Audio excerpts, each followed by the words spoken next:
పాల్పడి వైఎస్ఆర్సీపీ నుండి గెంటివేయబడ్డ వాళ్ళు ఇప్పుడు టీడీపీలో చేరారని పెదకూరుపాడు వైఎస్ఆర్సీపీ ముఖ్య నాయకులు అన్నారు. క్రోసూరులోని వైఎస్ఆర్సీపీ పార్టీ కార్యాలయంలో నిర్వహించిన ప్రెస్ మీట్ లో వైఎస్ఆర్సీపీ పెదకూరుపాడు నియోజకవర్గ ముఖ్య నాయకులు మాట్లాడారు. టీడీపీలో చేరుతూ కంచేటి సాయి చేసిన వ్యాఖ్యలపై ఆగ్రహం వ్యక్తం చేశారు. ఆరోపణలను ఖండించారు. భారీగా వైసీపీ కార్యకర్తలతో టీడీపీలో చేరుతున్నామని ప్రకటించి ఒక్క వైసీపీ కార్యకర్తను కూడా తీసుకువెళ్లలేకపోయారని, అవినీతి బయటపడి వైసీపీ నుండి గెంటివేయడంతో 6 నెలలు అటు ఇటు తిరిగి ఇప్పుడు టీడీపీ గూటికి చేరారని ఆరోపించారు. నిన్న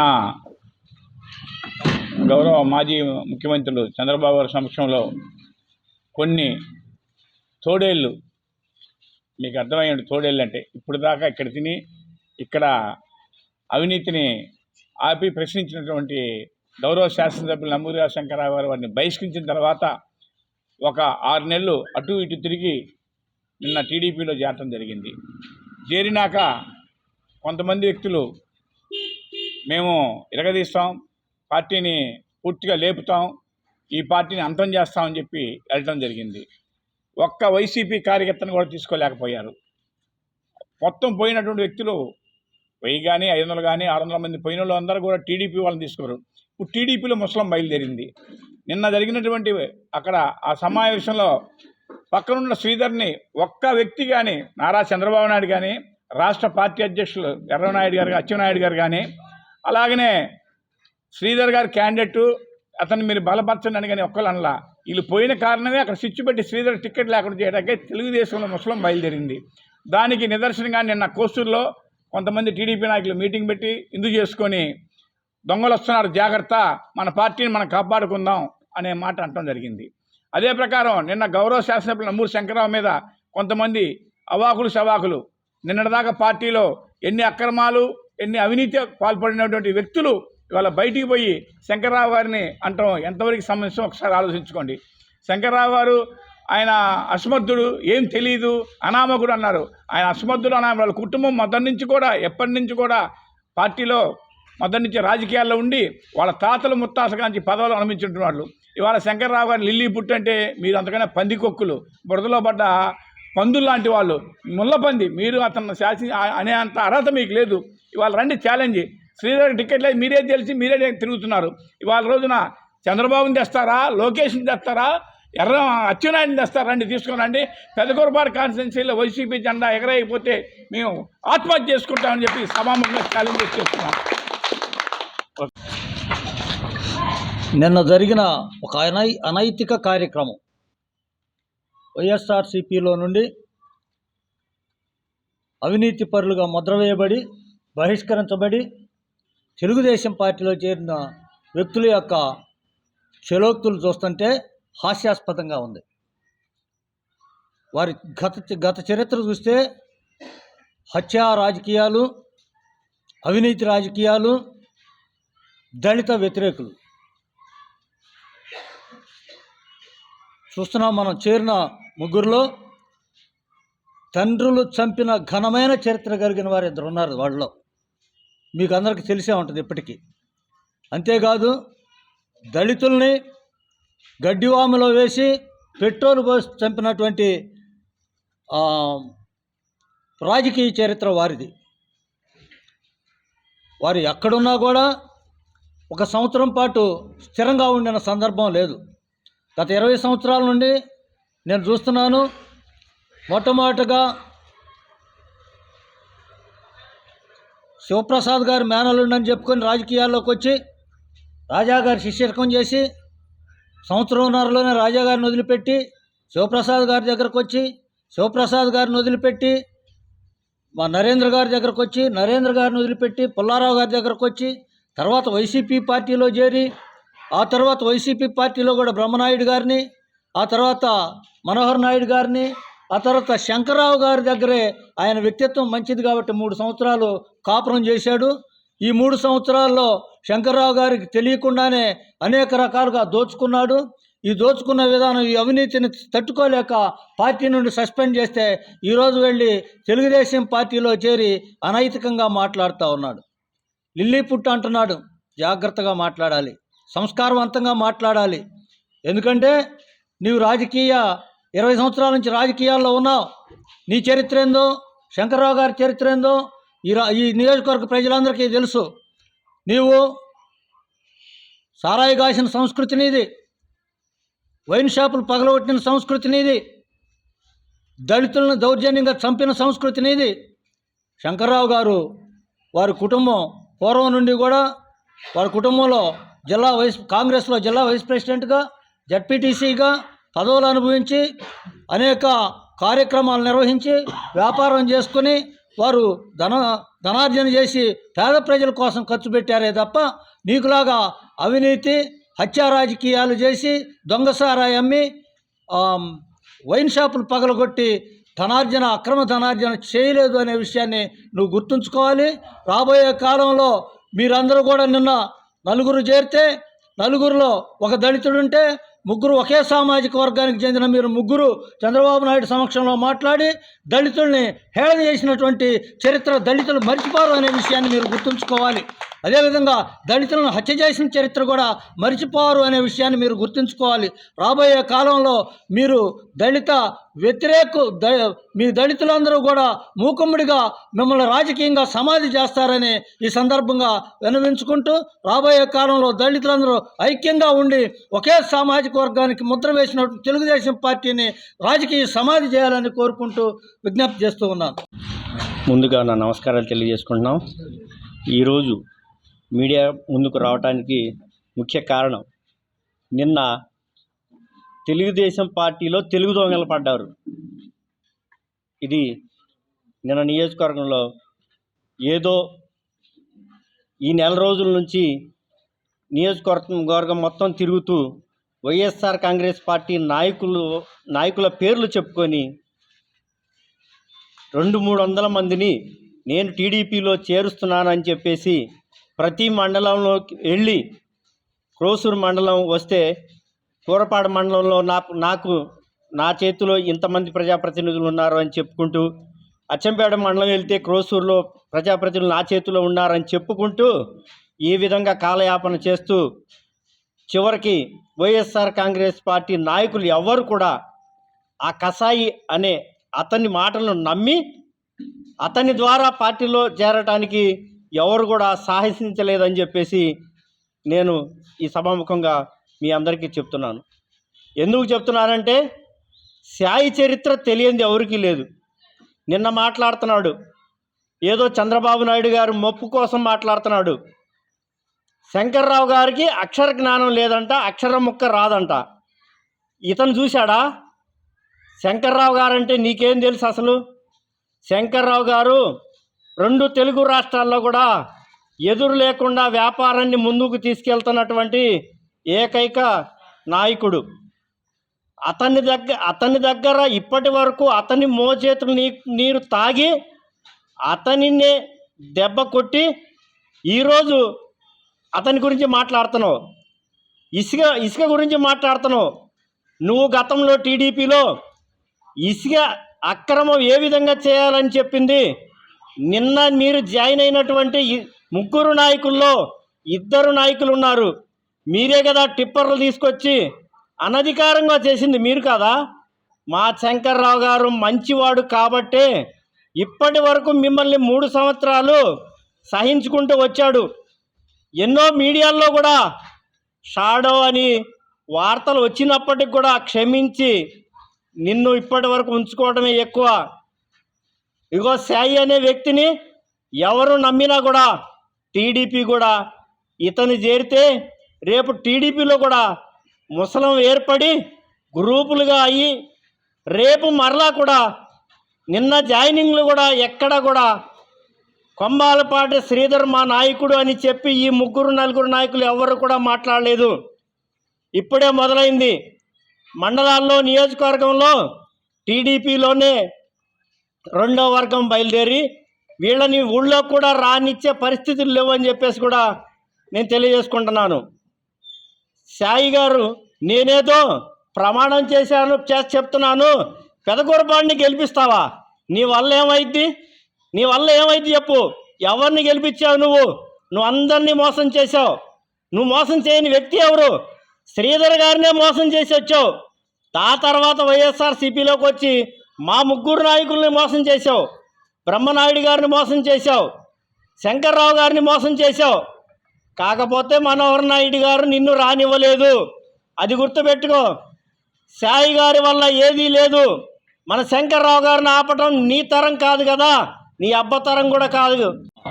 నంబూరు శంకర్రావు గారి గురించి, వైఎస్ఆర్ కాంగ్రెస్ పార్టీ గురించి నిన్న టీడీపీ పార్టీలో చేరిన బహిష్కృత నేతలు కొంతమంది మాట్లాడిన అనుచిత వ్యాఖ్యల గురించి ఈ ప్రెస్ మీట్ ఏర్పాటు చేయడం జరిగింది.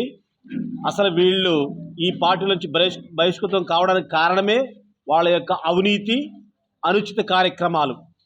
ఇసుకలో అవినీతి కార్యక్రమాలని ఖండించినందుకు మాత్రమే మా ఎమ్మెల్యే గారు, గౌరవ శాసనసభ్యులు నంబూరు శంకర్రావు గారిని వ్యతిరేకించి వీళ్ళు ప్రత్యర్థి పార్టీలో చేరారు.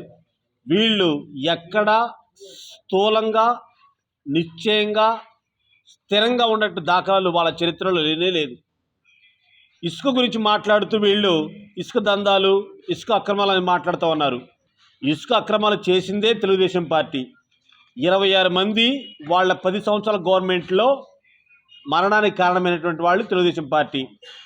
100 కోట్ల జరిమానా విధించినవి కట్టించబడ్డ వాళ్ళే తెలుగుదేశం పార్టీ వాళ్ళు ఈవేళ మా గురించి, మా శాసనసభ్యులు నంబూరు శంకర్రావు గారి గురించి ఇసుక అక్రమ దందాలు, ఇసుక అవినీతులని మాట్లాడుతూ ఉండేటిది దెయ్యాలు వేదాలు వలించినట్లుగా ఉన్నాయి. కాబట్టి ఒక మాట మాట్లాడేటప్పుడు దాంట్లో ఎంత నీతి నిజాయితీ ఉందనేది కూడా ఒకసారి మన వ్యక్తిత్వానికి గురించి గౌరవంగా ఆలోచించమని మేము హితవు చెప్తా ఉన్నాం. మీ కళ్ళబొల్లి మాటలకి, కట్టుకథలకి ఎవరు ఇక్కడ లోబడేటువంటి వాళ్ళు, ప్రమేయం చెందేవాళ్ళు, ప్రలోభపడేవాళ్ళు ఈ నియోజకవర్గంలో దాదాపుగా 2.5 లక్షల మందిలో ఏ ఒక్కరు కూడా మీతో జత కట్టేవాళ్ళు, మీతో కలిసి నడిచేవాళ్ళు లేరని సభాముఖంగా తెలియజేస్తా ఉన్నాం. కాబట్టి కళ్ళబొల్లి మాటలకి, కట్టుకథలకి ఎవడు లొంగేవాడు లేడు. 2024లో కూడా మళ్ళా ఇదే నియోజకవర్గం నుంచి గౌరవ శాసనసభ్యులు నంబూరు శంకర్రావు గారు అత్యధిక మెజారిటీతో మళ్ళా శాసనసభ్యుడిగా గెలుస్తారు. ఖచ్చితంగా రాబోయే గవర్నమెంట్లో మంత్రిగా కొనసాగబడతారని చెప్పేసి మా విశ్వాసాన్ని, దృఢమైన నమ్మకాన్ని, విశ్వాసాన్ని తెలియజేస్తా ఉన్నాం. మన నియోజకవర్గం నుంచి బహిష్కృత నేతలు, అవినీతి పరులు, మాకు ఇదేదో చెదలాగుంది, పార్టీని నాశనం చేస్తున్నారు, సమాజ చీడ పురుగులు ఎవరని మా ఎమ్మెల్యే గారు వాళ్ళని పార్టీ నుంచి తరివేయడం జరిగింది. ఈ తరివేసిన వాళ్ళు దెయ్యాలు వేదాలు వర్ణిస్తున్నాయి అన్నట్టు నిన్న చంద్రబాబు నాయుడు గారు వేదిక మీద వాళ్ళకి కండవాలు వేశాడు. నేను ఈ ప్రెస్ మీట్కి వచ్చే ముందు నాకు ఇక్కడ మాట్లాడడానికి అర్హత ఉందా లేదా అని ఒక క్వశ్చన్ వేసుకున్నాను.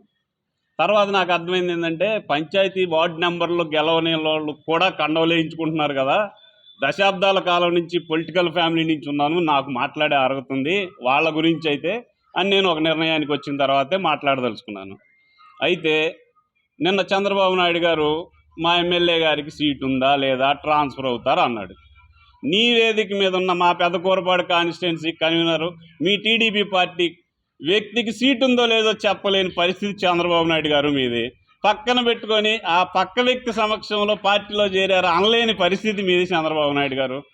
ఎక్కడి నుంచో ఈ నియోజకవర్గంలో తీసుకెళ్ళి అచ్చెన్నాయుడు గారి సమక్షంలో జాయిన్ చేశామని చెప్తున్నాడు. మరి మా కన్వీనర్ గారు ఏం చేస్తున్నారు? మీరు సీట్ ఇట్లేదా చంద్రబాబు నాయుడు గారు? అందరినీ వాడేసి వదిలేస్తారా? మా ఎమ్మెల్యే గారు ఇక్కడే పోటీ చేస్తారు. మా జగన్మోహన్ రెడ్డి గారి సిద్ధాంతం ఏంటి? మాట తప్పం, మడమ తెప్పం. ఈ మా శంకర్రావు గారి నినాదం కూడా అదే. ఇదే కాన్స్టిట్యున్సీ నుంచి మా ఎమ్మెల్యే గారు పోటీ చేస్తారు, ఎంత మెజార్టీతో గెలుస్తారో చూపిస్తాం. మీకు ఇంకా ఏమైనా డౌట్గా ఉంటే మీ అబ్బాయి లోకేష్ బాబు గారిని పంపించండి, లేదా మీరు రండి. సవాళ్ళకి రెడీ, మేము సిద్ధంగా ఉండం. ఎంత మెజార్టీ వచ్చో చూపిస్తాం. ఏడ మెడం తిప్పేవాళ్ళు, మాట తప్పేవాళ్ళు ఈ పార్టీలోనే లేరు. ప్రాణాలు ఒడ్డి పోరాడతాం. మా శంకర్రావు గారిని అత్యధిక మెజార్టీతో గెలిపించుకుంటామని ఈ సందర్భంగా అందరికీ తెలియజేస్తున్నాం. ఈరోజు ఈ మీడియా ముందుకు రావడానికి కారణం, కంచేటి సాయిబాబు అతను దొంగ రాజకీయాలు, అతను దొంగ పనులు, హత్యా రాజకీయాలు దాంతో ముడిపడి ఉంది. ఆయన మొదటి 89లో తెలుగుదేశం పార్టీలో చేరి గత కొంతకాలం అక్కడ పనిచేసి అక్కడి నుంచి బహిష్కరిస్తే మన వైఎస్ఆర్ కాంగ్రెస్ పార్టీలో చేరటం అయింది. వైఎస్ఆర్ కాంగ్రెస్ పార్టీలో చేరినాక మరి బ్రహ్మనాయుడు గారు ఈ నియోజకవర్గం ఇన్ఛార్జిగా చేస్తున్నప్పుడు మరి జగన్మోహన్ రెడ్డి గారు నిరాహార దీక్ష కార్యక్రమంలో గుంటూరులో పెట్టగా మరి ఇతని దగ్గర ఉన్న డబ్బులు అతనికి ఇస్తే ₹1,00,000 నా జేబులు కొట్టారన్నా అని చెప్పాడు. జేబులు కొట్టింది ఎవరో కాదు, కంచేటి సాయిబాబే. దానికి అంతేకాకుండా మరి కంచేటి సాయిబాబు దళితుల మీద ఎలాంటి ప్రేమ లేదు. రోసూరు మండలం నుంచి అత్యధిక మెజార్టీ అత్యధిక జనాన్ని తీసుకెళ్తా అన్నాడు. కానీ వైఎస్ఆర్ కాంగ్రెస్ పార్టీ నుంచి ఏ ఒక్కరూ పోలేదు, తెలుగుదేశం పార్టీ వాళ్ళే వెళ్ళారు. అంతేకాకుండా పక్క నియోజకవర్గం సత్తనపల్లిలో నుండి కట్టమూరు కానీ, రెంటపాడు కానీ, పాకాలపాడు కానీ అక్కడ నుంచి తీసుకెళ్ళి రోసూరు పెదకూరపాడు నియోజకవర్గం తీసుకొచ్చిగా మరి అక్కడ ప్రచారం చేసుకుంటున్నాడు. మరి రానున్న ఎలక్షన్లో నంబూరు శంకర్రావు గారు ఇదే పెదకూరపాడులో పోటీ చేస్తాడు. మరి చంద్రబాబు నాయుడు వస్తాడో, అతని కొడుకే వస్తాడో, లేకపోతే చంద్రబాబు బామ్మర్ది బాలయ్య వస్తాడో, ఎవరు వచ్చినా సరే చంద్రబాబు నాయుడిని ఓడియటం ఆ పార్టీని తుక్కుగా ఓడిస్తామని చెబుతున్నాం. అంతేకాకుండా ఇక్కడ నంబూరి శంకర్రావు గారు 2019లో వచ్చినప్పుడు ఆ శంకర్రావు గారు కొత్త. మరి ఆ రోజు కంచెటి సాయిబాబు గెలిపించలా. ఎందుకంటే ఆ రోజు జగన్మోహన్ రెడ్డి గారు మరి ఆయనకున్న ఇమేజ్తోనే ఆ రోజు శంకర్రావు గారిని ఇక్కడ రావటం, మరి ఆ ఇమేజ్తోని జగన్మోహన్ రెడ్డి ఇమేజ్తోనే గెలిచారే కానీ కంచెటి సాయి ఇమేజ్ ఏమీ లేదు. ఇప్పటికే నేతలు నిన్న తెలుగుదేశం పార్టీలో చేరడం జరిగింది. ఆ తెలుగుదేశం పార్టీలో చేరిన వాళ్ళు చంద్రబాబు గారి సమక్షంలో నిన్న చేరడం జరిగింది. నెల రోజుల నుంచి చెప్తున్నాం 2,000 మందితో చేరతాం, 3,000 మందితో చేరతాం అని. కానీ వెళ్ళిన ముగ్గురులో ఒకే సమాజానికి సంబంధించిన వ్యక్తులకే చంద్రబాబు నాయుడు గారు కండవలు వేశారు తప్ప మిగతా వాళ్ళకి ఎవరికి అవకాశం ఇలా. అచ్చెన్నాయుడు సమక్షంలో ఇచ్చారు తప్ప చంద్రబాబు నాయుడు గారు మరి మిగతా కులాలకి ఏ ఒక్కరికి కూడా కండ వేసే దాఖలు లేదు ఆడ. మరి మన ఎమ్మెల్యే గారి మీద మాట్లాడుతున్నారు ఇసుక దోపిడీ జరుగుతుందని. ఇసుక దోపిడీ చేసింది ఎవరు? వాళ్ళు చేశారు తెలుగుదేశం ప్రభుత్వంలో. ఎన్జిటి వాళ్ళు 100 కోట్లు ఫైన్ వేసింది ఎవరికి? వాళ్ళకి వేశారు. అది ఒక్కసారి ఆలోచించుకోవాలి. మరి భవిష్యత్తులో 2024లో నంబూరి శంకర్రావు మీద పోటీ చేయడానికి లోకేష్ కానీ, చంద్రబాబు నాయుడు కానీ వాళ్ళు ఎవరైనా రావచ్చు. దమ్మున్న నాయకుడు ఎవరైనా వచ్చి ఇక్కడ పోటీ చేసి రమ్మనండి. ఎమ్మెల్యే నంబూరి శంకర్రావు గారిని అత్యధిక మెజార్టీతో ఈ నియోజకవర్గంలో గెలిపించుకుంటామని ఈ సభాముఖంగా తెలియజేసుకుంటాం. అందరికీ నమస్కారం.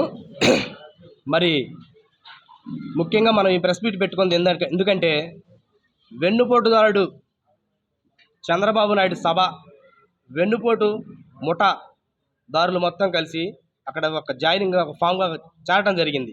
ఎందుకంటే వెన్నుపోటు అని ఎందుకు అంటున్నామంటే ఎన్టీ రామారావు గారిని వెన్నుపోటు పొడిచి పార్టీ లేకుండా చంద్రబాబు నాయుడు గారు, అదేవిధంగా గౌరవ శాసనసభ్యుల్ని నంబూరు శంకర్రావు గారిని వెన్నుపోటు పొడిచి మోసం చేసి ఇవాళ ఏదో శంకర్రావు గారు ఏదో మాకు అన్యాయం చేశాడని నియోజకవర్గంలోని చాలామంది కళ్ళబులి కబుర్లు మాటలు చెప్పి ఇవాళ ప్రగల్భాలు పలుకుతున్నారు. అక్కడ కనీసం చంద్రబాబు నాయుడు సమక్షంలో నియోజకవర్గంలో ఒక ఎంపీటీసీలు కానీ, జడ్పీటీసీలు కానీ, మండల అధ్యక్షులు కానీ, వార్డు మెంబర్లు కానీ ఎవరైనా అక్కడ ఉన్నారా అంటే ఎవరూ లేరు. ఓన్లీ టీడీపీ కోవర్ట్లు, టీడీపీ మనుషులు తప్ప వేరే వాళ్ళైతే ఎవరు లేరు.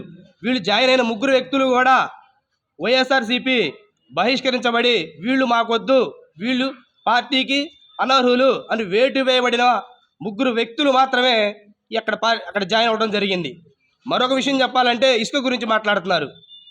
మరి ఇసుక అనేది తవ్వాలి అంటే, ఇసుక లోపలికి వెళ్ళాలంటే కంపల్సరీగా రోడ్డు మార్గం అనేది ఉండాలి. ఫ్లైట్లో తీసుకెళ్ళాం ఇసుకని ఫ్లైట్లో నుంచి బయటికి తేలేం కదా. ఆ రోడ్డు వేసింది కూడా మరి గౌరవ 40 సంవత్సరాల ఇండస్ట్రీ చంద్రబాబు నాయుడుకి కూడా మరి అది తెలియదేమో, రోడ్డు మార్గం లేకుండా ఇసుక బయటికి తీసుకురావడం అనేది. మరి ఇంకో విషయం చెప్పాలి, జగన్మోహన్ రెడ్డి గారికి బినామీ అని చెబుతున్నారు. జగన్మోహన్ రెడ్డి గారికి బినామీ కాదు, జగన్మోహన్ రెడ్డి గారి సైనికులు మేము. జగన్మోహన్ రెడ్డి గారి కోసం మా ప్రాణాలైన త్యాగం చేయడానికి మేము సిద్ధంగా ఉన్నాం. 2024లో జగన్మోహన్ రెడ్డి గారిని తప్పకుండా గెలిపించుకుంటాం. శంకర్రావు గారిని కూడా 30,000 మెజార్టీతో నియోజకవర్గంలో గెలిపించుకుంటాం. అంతేకాకుండా మరొక విషయం, ఎమ్మెల్యే గారి విద్యా అర్హత గురించి మాట్లాడుతున్నారు. ఇది ఎంత దౌర్భాగ్యం అంటే సార్కు ఉన్న వ్యాపారాలు ఏంటి? సార్ కింద ఎంతోమంది ఎంటెక్ బీటెక్ పెద్ద పెద్ద డిగ్రీలు చేసినటువంటి కూడా సార్ దగ్గర జాబ్ చేస్తూ ఉన్నారు. మరి విద్యార్హత లేని ఇన్ని వ్యాపారాలు ఎలా చేస్తారు? నియోజకవర్గంలో ఏ గ్రామంలో ఎన్ని ఓట్లు ఉన్నాయి, ఏ కమ్యూనిటీలో ఎన్ని ఓట్లు ఉన్నాయి, ఇప్పుడు లిస్టు చెప్పమని చెప్తారు. మరి ఇలాంటి చర్చకి రండి. మరి మీరు చెప్పగలరా? దండా నాగేంద్ర నువ్వు చెప్పగలవా? సాయి నువ్వు చెప్పగలవా? ఇంకా బుజ్జి అన్న, బుజ్జి మీరు ఎవరైనా సరే 2024లో మీలాంటి వాళ్ళు 9 మంది వచ్చినా కానీ కూడా శంకర్రావు గారు చిట్టికిన వేలు మీద వెంట్రుకు కూడా ఎవరు ఏం చేయలేరు. కంపల్సరీగా 2024లో శంకర్రావు గారు అఖండ మెజార్టీతో గెలుస్తారు. ఇది తథ్యం.